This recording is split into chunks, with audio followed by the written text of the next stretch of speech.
This episode of Therapist Connect podcast is sponsored by WebHealer, the #1 website provider for private practice therapists. Serving the community for 20 years, WebHealer offers a non-technical and fully supported online platform helping therapists use the internet to grow their practice. Whether you need a website, a booking system, or even a secure email address for your practice, WebHealer can help.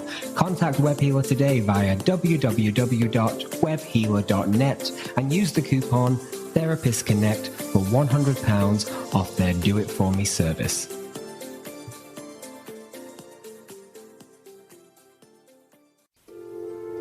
Welcome to the Therapist Connect podcast, a podcast for therapists by therapists.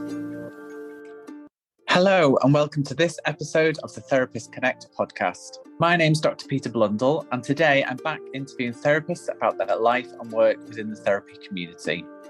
Today's guest is Amy Alexander. Amy is a psychotherapist who works in Northamptonshire. She works both face-to-face and online. Her framework for working is relational and trauma-informed, and she has a specific interest in anxiety, eating disorders, and childhood trauma. Amy's website is www.amyalexander.co.uk, or you can also find her on Twitter, which is where we met, at the Twitter handle @AmyBreeds.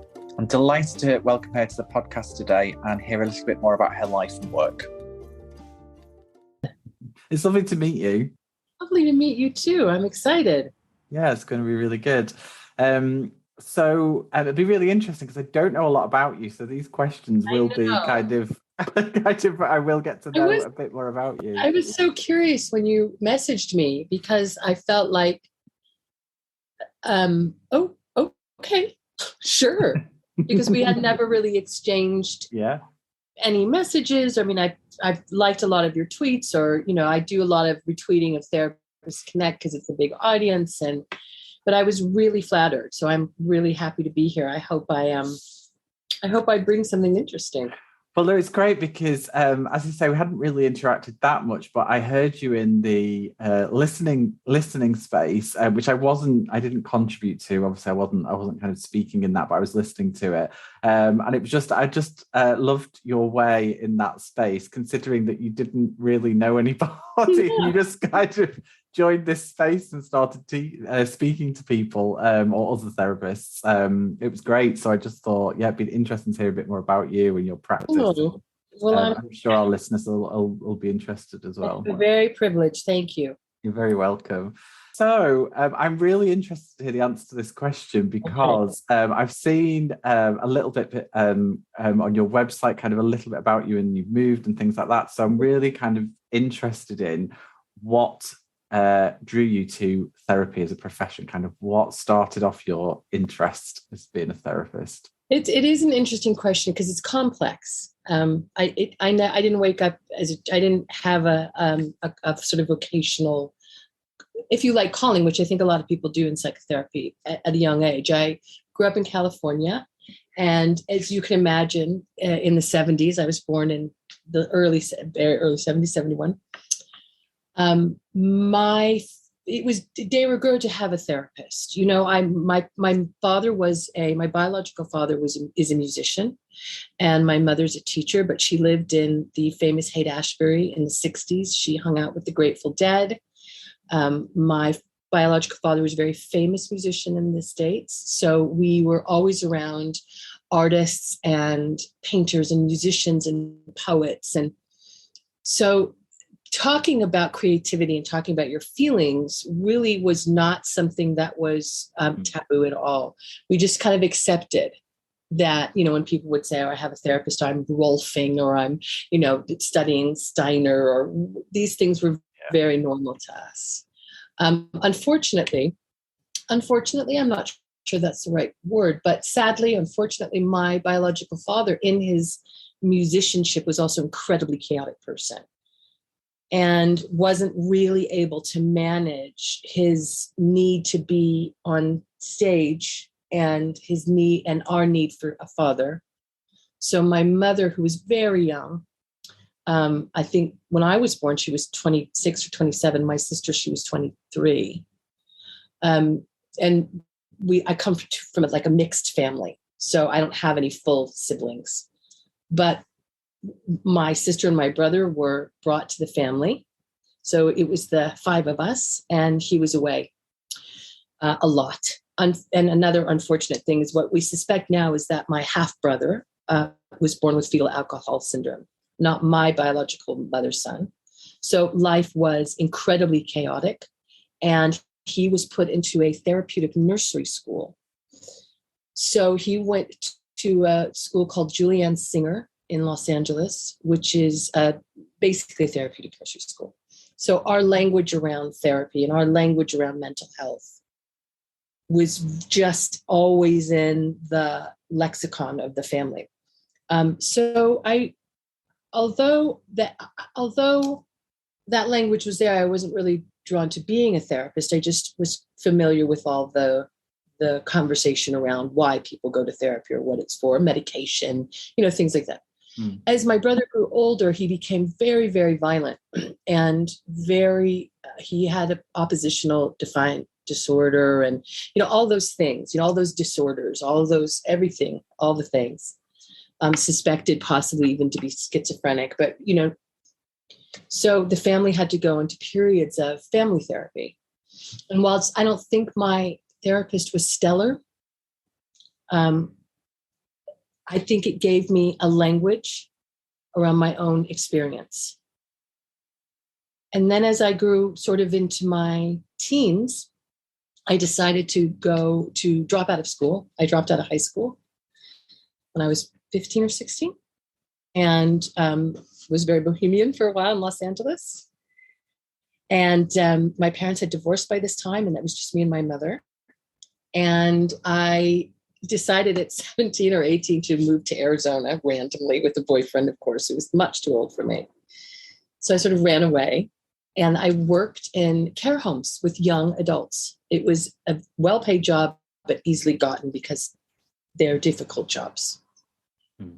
So I did that for a while. And then about my 19th or 20th birthday, my biological father called me and said, your brother has taken his own life.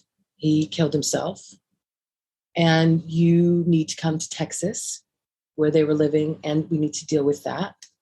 So he really, unfortunately, he was such a big shaper of my brother and my father, two incredibly, in my opinion, toxic people, were such a big shaper in my understanding of mirrors and relationships and stories.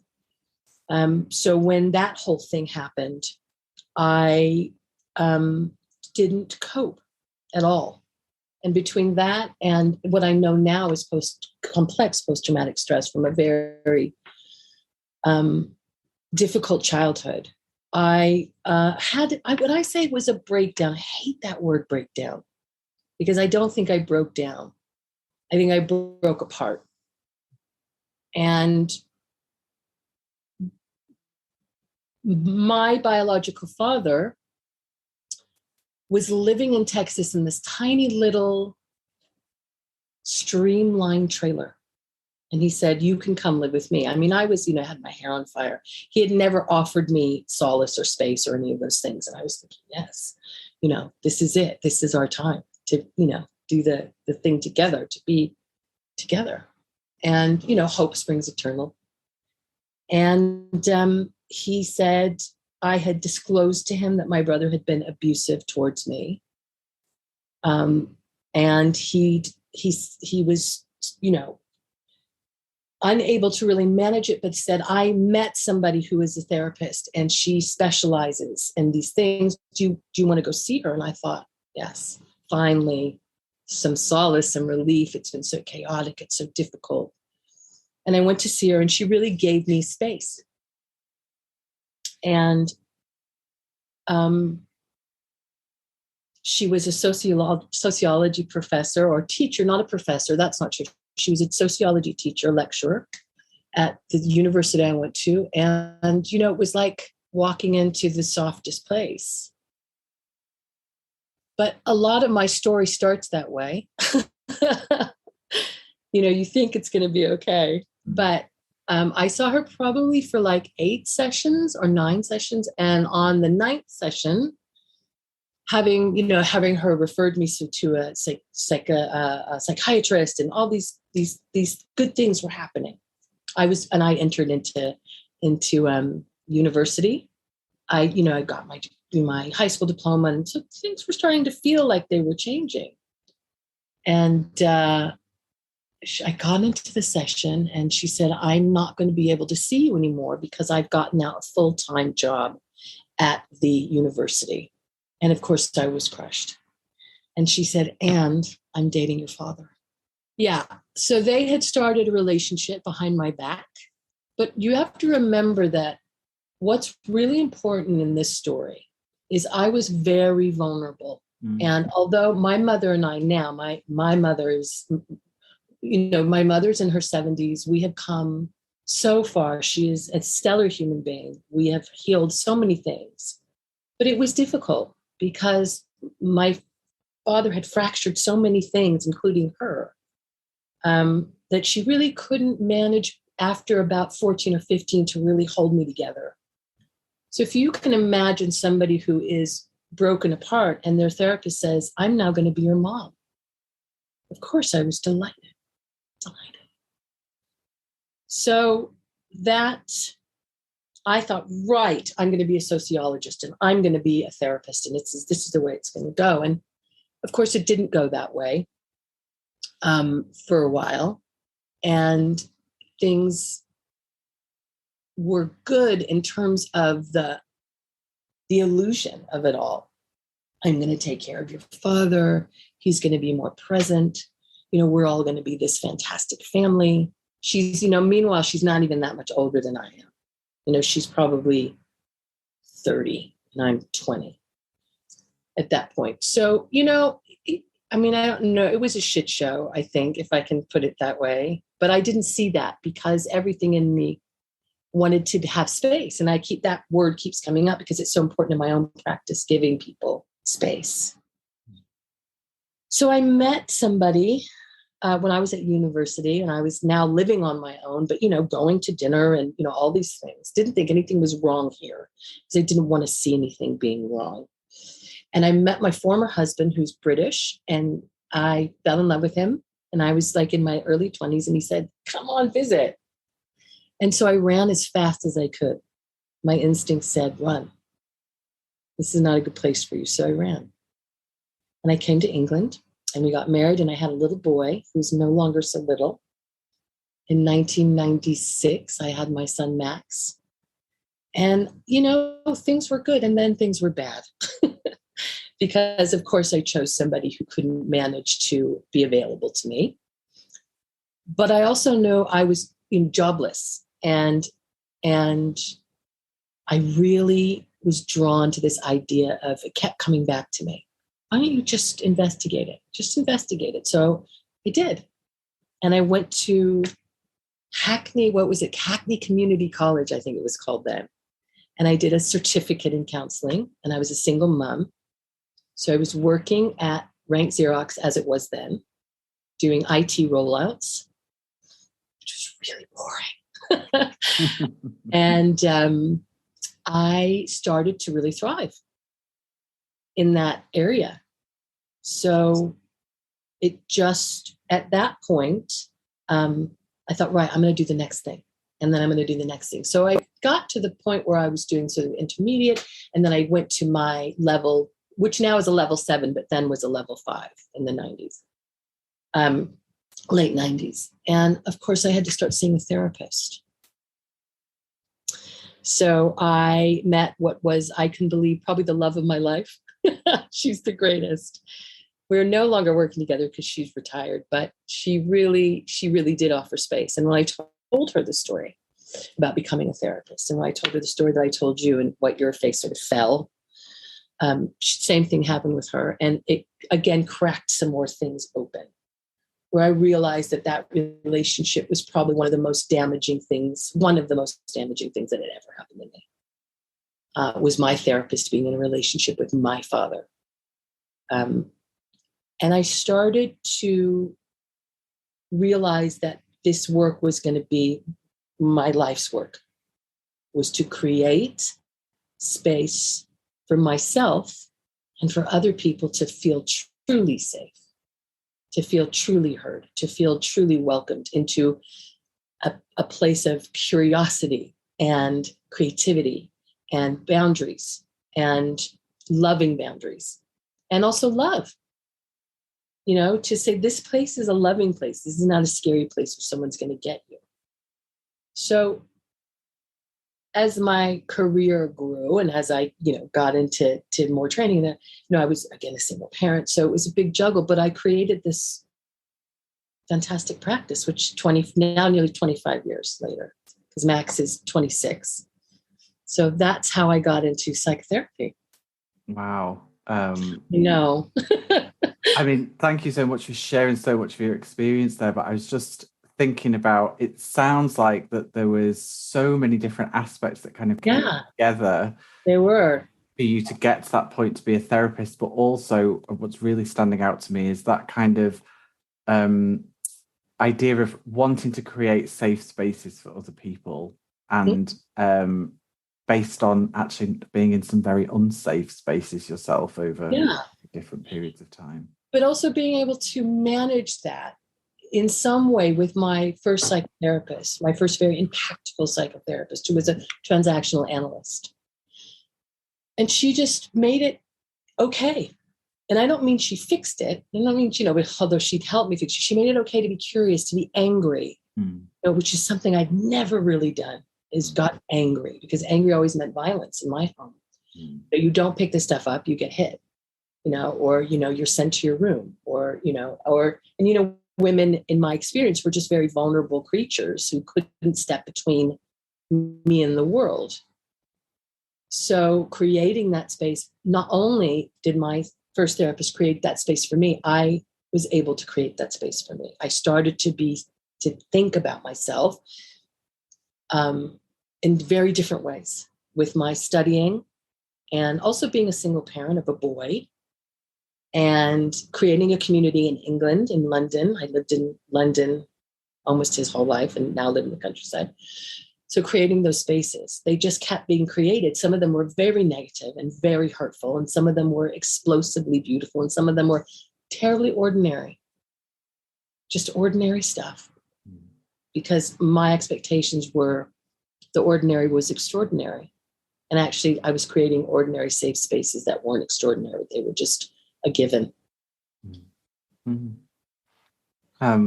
you for sharing that. So you did qualify to become a therapist. I did. At 19, I think it was, I actually started practicing in 1999, and I qualified because I had to do all my hours.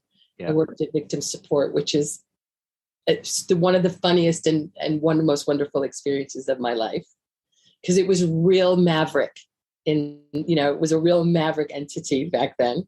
So I got all my hours, and then I started my practice. Can you tell me what you mean by maverick?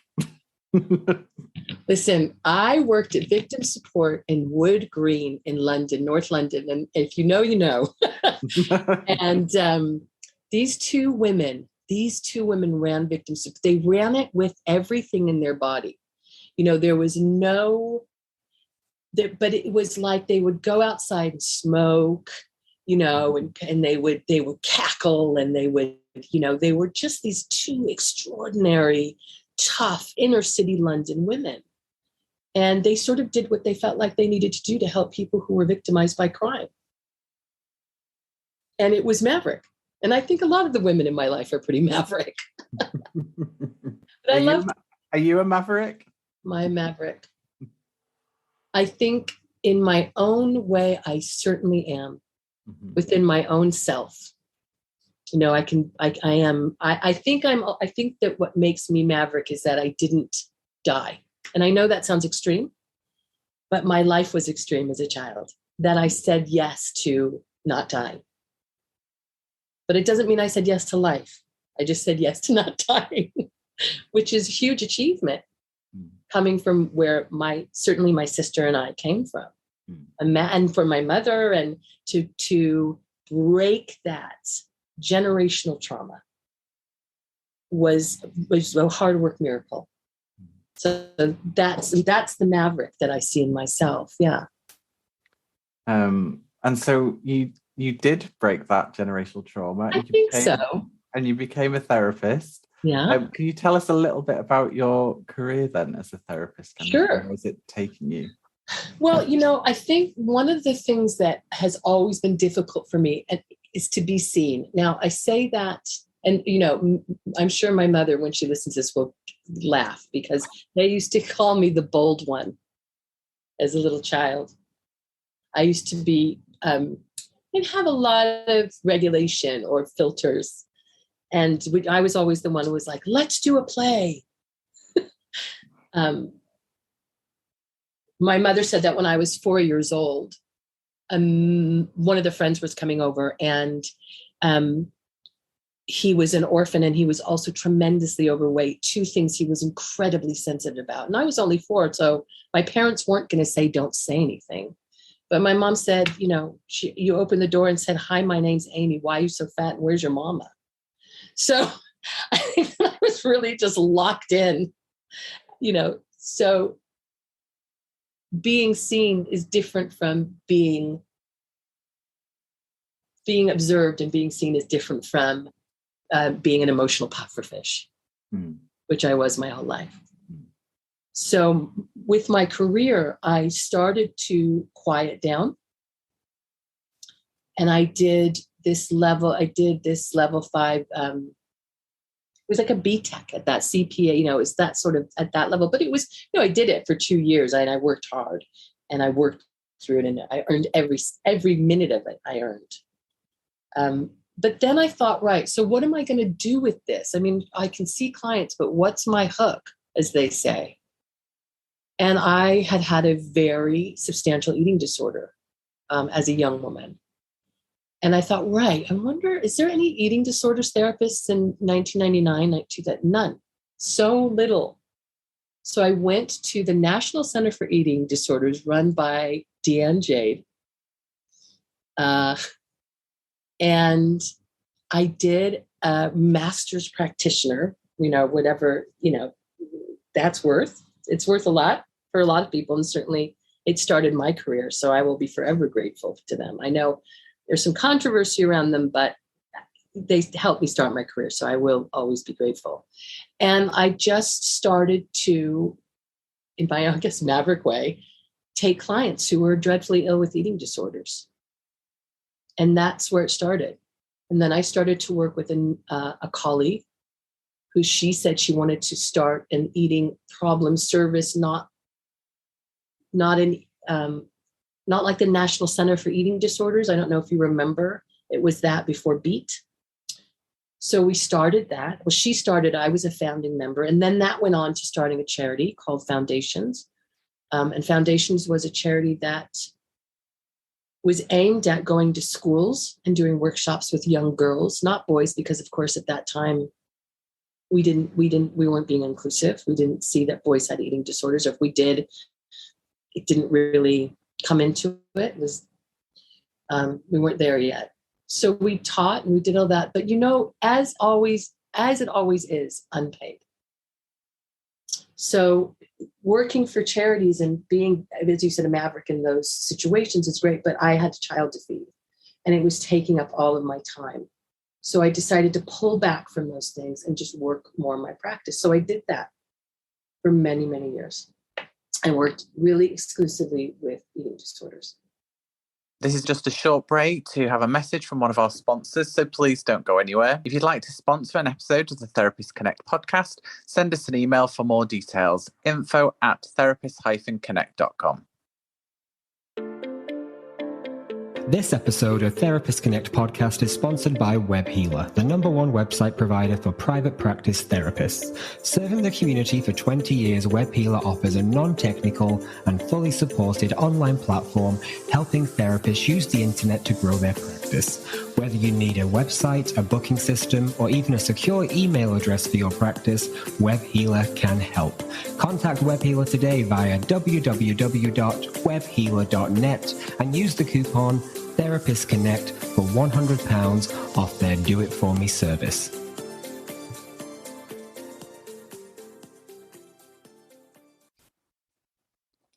We hope you enjoy the rest of this episode. And then, so I decided to go master's in psychotherapy. And I had an interview, and the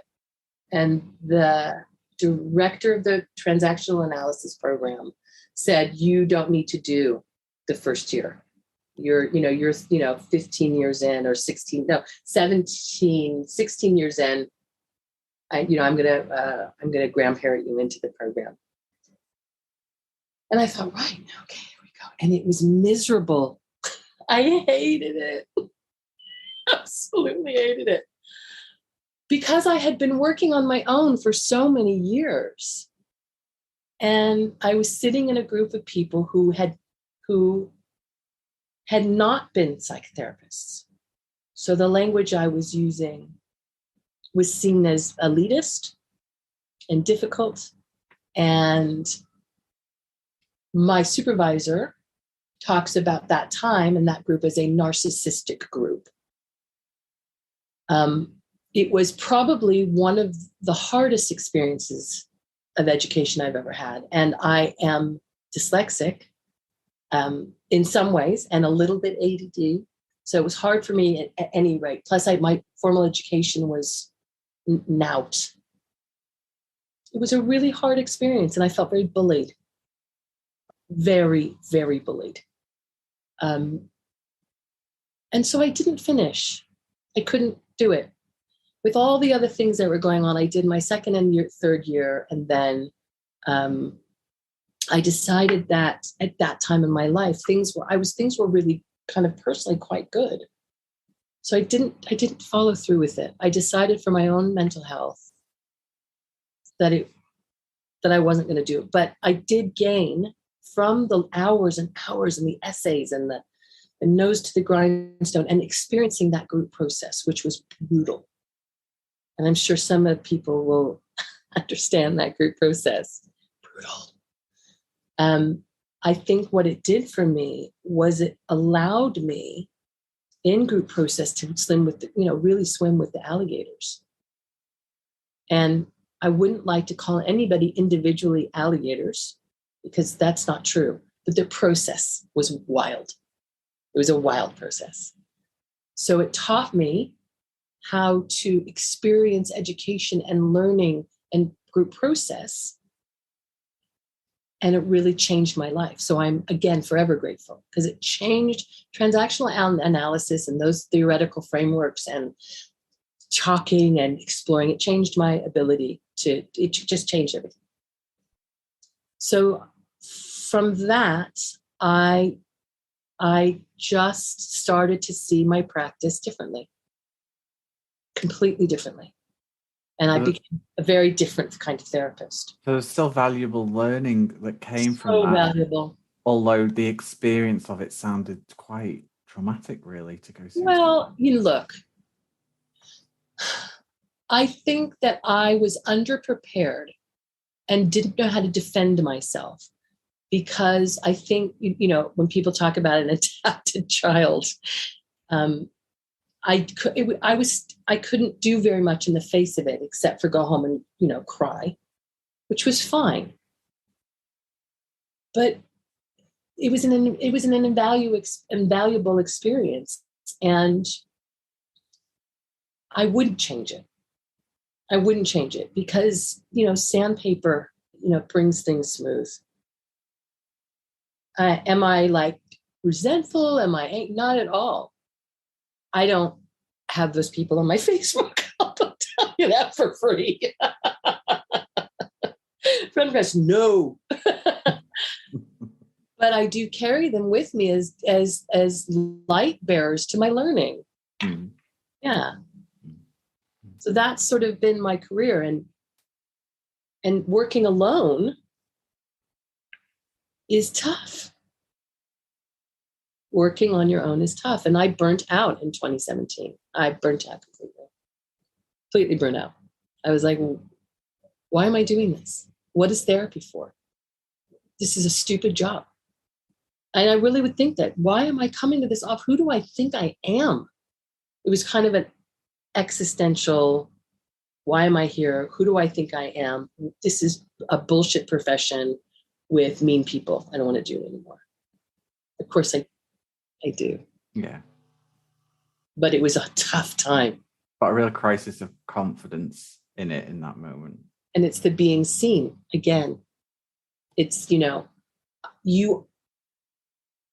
I find that being seen, and whether that be with success or openness or saying, hey, these are my qualifications, this is what I know how to do, can be very intimidating. And so being in private practice can be a way of hiding from that. I mean, you don't get a cake on your birthday, and I've got, 2 dogs, 2 fish, and a cat who greet me at the office door. So no one's saying, how was your weekend? They're just looking at me to get fed. So it's tough, but you can certainly not make very much noise and hide behind a lot of stuff. And there is something about that, something we know about in Therapist Connect. There's so many practitioners out there who do feel extremely lonely and isolated and seen in private practice. Actually. And you know what helped with that? And I know this is I have a private Twitter, but it was so, I had to stop. It was just too many. It was bad. I didn't like the stuff I was reading. It didn't pertain to me. It seemed like everyone was just shouting into, the blackest of nights. So I'm not doing that anymore. And then I thought, just have a professional Twitter. And I thought, oh, hi, everybody. And that really allowed me to see a lot more people. And though I've only been on Twitter for 6 months, it really did start a conversation in my own mind about knowing things. And it's interesting because that's how what happened with me originally. Right. I had a personal account and was like, what is this? I don't understand what is going on here. Why is everyone so mad? So many mean people, stop. And now I have a professional account. I understand why everyone's mad there. Right. That is interesting. And I don't tweet a lot, and I do a lot of tweeting that's just real gentle because it's how I feel like I want to be in the world. It's like, it's not my circus. It's not my monkeys. I have so many other things, and I have fought for the 51 years on this earth for a lot of causes. Personal and not professional. I have to be honest with you, and I can't. And those fights they're too much for me. I don't have the room anymore. I think about them though, but I know when to hold them and when to fold them. And it's important to keep yourself safe because that can consume you. That stuff. Yeah. And I really appreciate a lot of the people who have those fights, but it's that balance for me as well in terms of what am I practically doing, and then what am I just kind of tweeting about, and sometimes Absolutely. actually I need to go and invest my energy and go into practically doing something about this. Yes, and I also think, if we're talking a little bit about social media and Twitter, I very much enjoy. What's the word? Is it enjoy? I really find great joy in being friends with on Twitter. Is that what you call it? Friends with on Twitter? People who are advocating for themselves and are saying, don't say that about me, or don't do that. It gives me great joy. And also people who are using words that I've never heard of, these incredible PhD professors of neuropsychology. So I'm taking what I need from those incredible people. As a space and a place for knowledge and insight into other people's experiences, it's such a resource. Thinking about the broader therapy community, then, what do you think is the biggest challenge that we might face as a profession right now? Diversity. Mm-hmm. Diversity. I think we have to be able to afford people who come from places of disadvantage the opportunity to be curious about their process and the process of others. And if we are charging £6,000 and for education for a year, whatever it is, or 8 or 10, and we are asking people to then work their hours for free to get their hours, tell me this is not privilege on fire. We have to change this. It's a bad idea.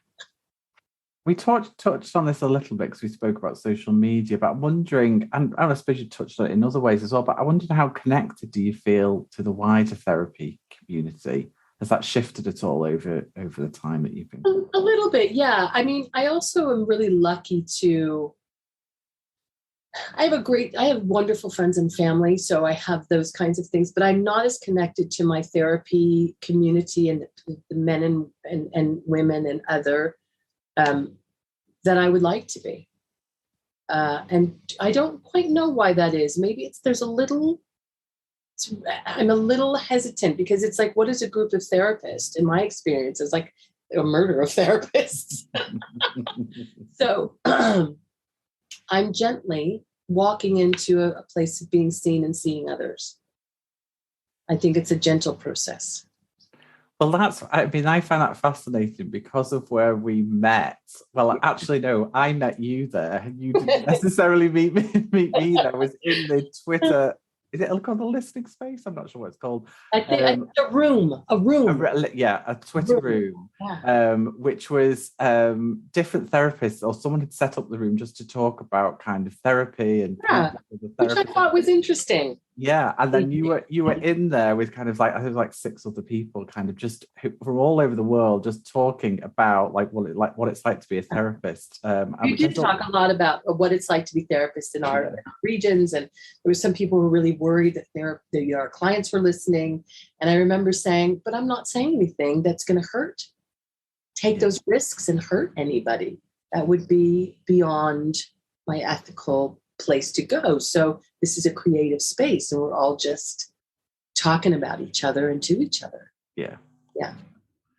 But I'm interested in that, in that you don't necessarily feel that connected. What drove you or pushed you to kind of speak in that space? Do you know what it was at the time that? When people started talking about that whole thing that went around on Twitter about, do you eat with your clients? Yes. Yeah. And I was pretty sure it's one of the first things that I said. I guess I virtually raised my hand and I said, I find this fascinating that we're asking each other these questions, because what it really feels to me like is we're avoiding the fact that many therapists at the moment are in the dumpster fire with our clients in the existential angst of war, famine, climate change, COVID. And it's kind of easier for us, I certainly believe this, to talk about those inane things, which are inane in my opinion, because you do what's best for your practice. I trust you. If you're working with clients, 9 times out of 10, I think in this country, I trust you. Then we're avoiding something that's incredibly difficult. So what are we avoiding? And by asking these questions. I think it's really important in that, in terms of like, where is our focus? Like kind of what are we actually focusing our attention on? And I agree. Sometimes there is light relief, I suppose. Absolutely. We get that, but it was quite interesting to see the escalation of that. It really did escalate as well. It really escalated, but also doesn't that really bring us to a point where we are all so on the edge of something? And I can see that in my practice. I can see it with myself. I can see it, and because I have learned so much about, trauma and complex trauma in my own work and in my practice, it feels to me like we've all been pretty traumatized by the last couple of years in whatever shape or form that is. And so we're sort of on the edge. So are you eating a Mars bar becomes, like a thing. Yeah. I wondered whether the escalation possibly was also like what you're saying, but also connect to almost like every single therapist could have an opinion on that topic. Not all topics are not necessarily, or some therapists might feel, oh, I don't know if I can enter into this discussion. Whereas that was a topic where each therapist could say, I have an opinion on that and what I do. Yeah, but isn't that something about Twitter? Isn't that something about all of us? We all want to have an opinion. And I certainly know that a part of being on Twitter, if you're working in private practices, you can have an opinion. Yeah.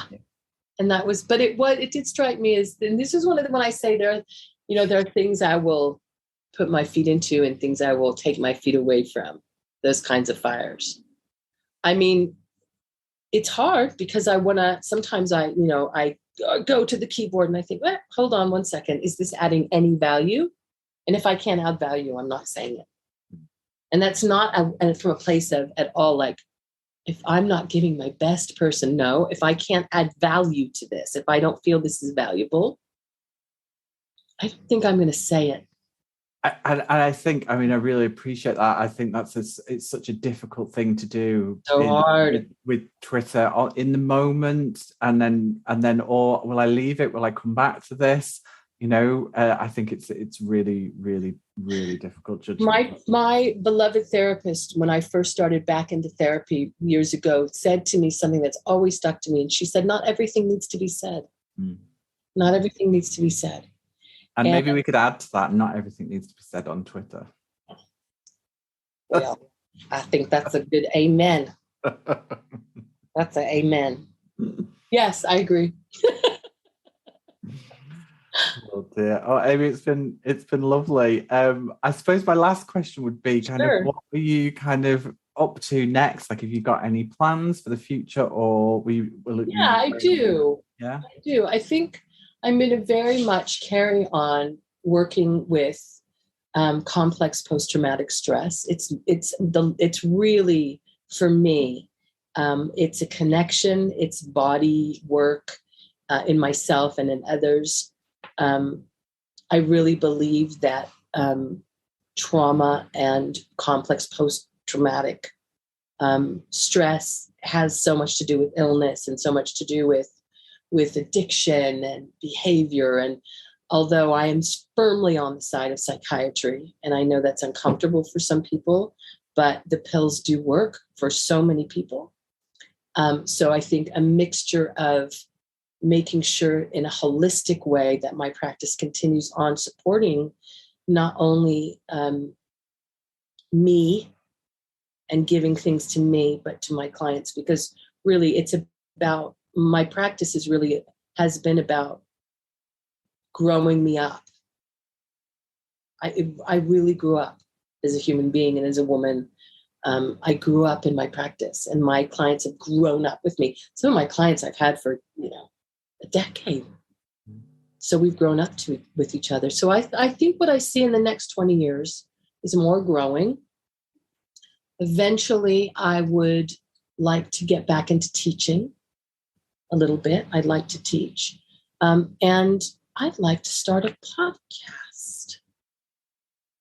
But I don't know of what yet, and I don't know how that's going to be. But I've been encouraged a lot recently. So I think I'm going to try that outfit on and see what happens. That, and just, having as much good fun as I can. Brilliant. That sounds fantastic. And any tips for the podcast, just ask us and I will. We've been through the mill, so we know all the bits.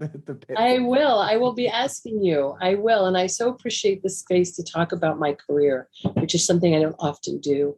Because when people ask me what I do for a living at dinner parties, I say, oh, psychotherapist. And they say, I bet you know what I'm thinking. And I say, if you looked at my fees, I might be able to tell you. But until then, you have to pay me a substantial amount of money in order for me to tell you what you're thinking. So it's good to talk.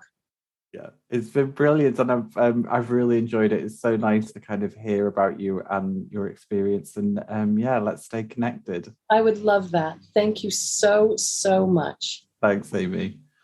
Thank you for listening to the Therapist Connect podcast. Go to www.therapist-connect.com for more discussions and debates.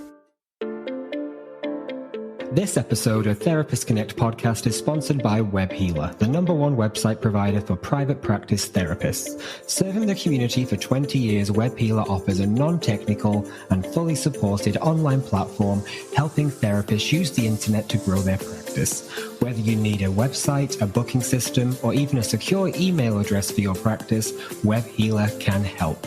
Contact WebHealer today via www.webhealer.net and use the coupon Therapist Connect for £100 off their Do It For Me service.